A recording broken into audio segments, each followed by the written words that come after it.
Jeg var opvokset i en familie, hvor vi altid har gået op i mad.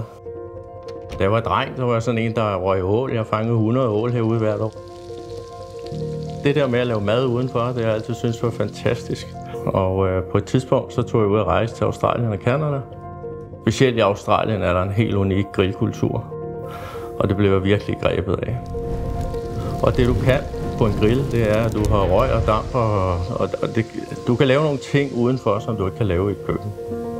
Jeg hedder Mads Hartvig Jensen, og det er mig, der har grundlagt Jensen Grill, hvor det er min bror og jeg udvikler og bygger og servicerer grill heroppe på Endrupgård i Fredensborg.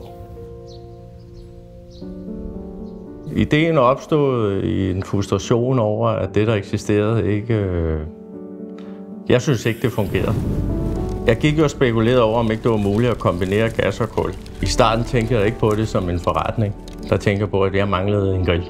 Jeg er ingeniørbaggrund, så jeg tegnede en grill og byggede en grill selv. Og blev positivt overrasket. Den løste alt det, jeg havde efterspurgt. Og så begyndte jeg at få venner og familie på besøg, som sagde, at det der, det er godt nok smart. Og så på et eller andet tidspunkt, så begyndte jeg at tænke i, at det kunne være, at man kunne lave det her til en forretning. Jamen, Jensen Grill er et lille firma. I dag er det bare min bror og jeg. Jeg har en lokal smed, som producerer delene, og så har vi selv montage herude. Afholder også selv arrangementer og salg og service og alting. Så det er en lille virksomhed med min bror og jeg, hvor vi har en masse kasketter på.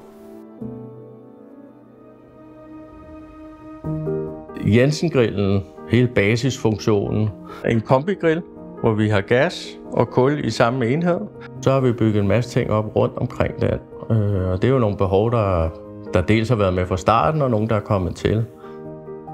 I dag er det ikke nødvendigvis en mission at få lavet en kæmpe forretning. Så min vision, det er at fortsætte med at udvikle grill, fortsætte med at udvikle grill i samarbejde med kunderne. Jeg taler rigtig meget med mine kunder. Der er faktisk ikke ret meget af det, jeg udvikler, som ikke er en eller anden idé, der er sået af en kunde. Hele tiden gør tingene bedre, og det skal ikke være større, end at vi ikke kan styre det. Det, jeg sender ud af døren, det skal være noget, jeg kan stå på mål for. Det har altid været mine værdier.